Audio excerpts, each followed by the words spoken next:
আমরা সেটাকে একটা ফ্যাসিবাদী রাষ্ট্র বলে সেটার বিরুদ্ধে জেহাদ ঘোষণা করে হাজারো শ্রমিক জনতার রক্তের বিনিময়ে, ছাত্র শ্রমিকের রক্তের বিনিময়ে আমরা এদেশ পেয়েছি। আমরা বলতে চাই কি কি অধিকার আমাদের আছে। আমরা বলতে চাই যে এখানে যে সংকটগুলো সত্যিকার অর্থে শিক্ষা ব্যবস্থায়, স্বাস্থ্য ব্যবস্থায়, সেগুলোকে ফাইন্ড আউটের যথেষ্ট উদ্যোগ রাষ্ট্রকে নিতে হবে। এবং সেক্ষেত্রে আমরা খুব জানাতে চাই যে এখানে একজন ছাত্রের আসলে সত্যিকার আয়ের উৎসটা কি।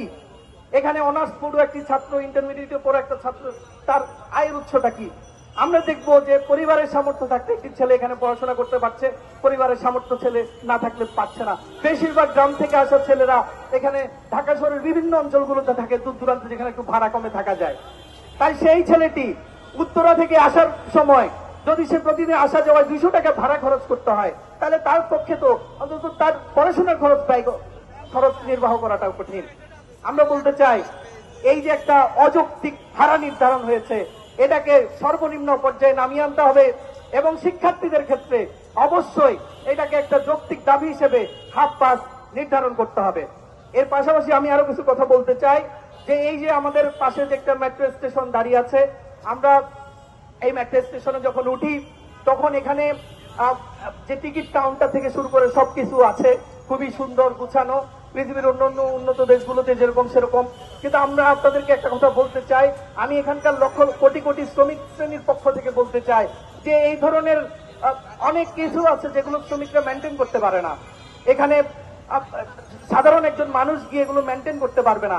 আমরা এখানে জনবল বাড়ানোর কথা বলছি, যে জনবল সব মানুষকে, যে মানুষই এখান থেকে আরেকটা জায়গায় যেতে চাইবে তার যাতে সহজে সে যেতে পারে, সহজ খরচে সহজে যেতে পারে, সেই দাবিটা আমরা করছি। আমি আরেকটা কথা বলতে চাই যে এখানে এই যে আমি শুরুতে যে কথাটি বলছিলাম যে নগর সভ্যতার যে আকাঙ্ক্ষা এবং আমাদের এই ছাত্র জনতার অভ্যুত্থানের বিনিময়ে যে রাষ্ট্রটি হয়েছে আপনারা জানেন, এর পরবর্তীতে আমরা এখানে দেয়ালে দেয়ালে লিখা হয়েছে আমরা কি ধরনের রাষ্ট্র চাই।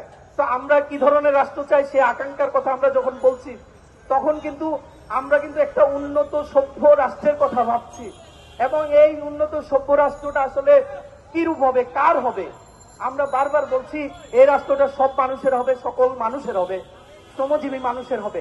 তাহলে তার এই যে সামর্থ্য, তার সামর্থ্য নিশ্চিত হওয়া ছাড়া এখানে যে উন্নয়নের নামে যে কাজগুলো বিভিন্ন সময় বিভিন্ন সরকারগুলো করেছে এবং করেছে মূলত জনগণকে শাসন শোষণের লক্ষ্যে, সেই দর্শন থেকে এখানে যারা পরবর্তীতে প্রশাসনগুলোতে আসছেন এবং এই প্রশাসনগুলো ঢেলে সাজানোর কথা বলছেন, আমরা তাদেরকে বলতে চাই জনগণের সামর্থ্যের জায়গা থেকে আপনি যদি পরিবর্তন না করেন তাহলে এখানকার কিছু মানুষ যারা স্বার্থ পেয়ে আসছে, যারা অধিকার পেয়ে আসছে, যাদের কিছু সামর্থ্য থাকার ফলে মেট্রো রেলের ভাড়া 100 টাকা হলে যাদের কিছু যায় আসে না।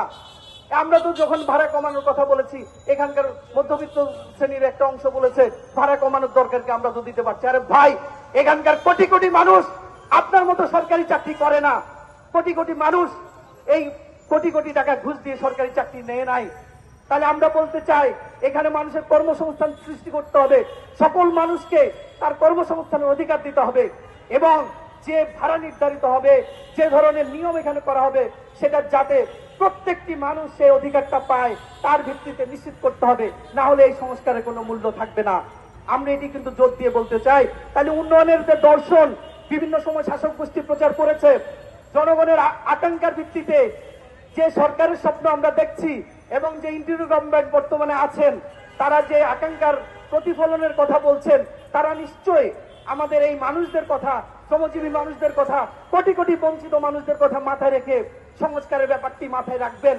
শুধুমাত্র একটি শ্রেণীর, একটি সুবিধাভোগী শ্রেণীর উন্নয়নের যে দর্শন এখানকার শাসকরা প্রচার করে তার দ্বারা এগুলো নির্ধারিত হবে না।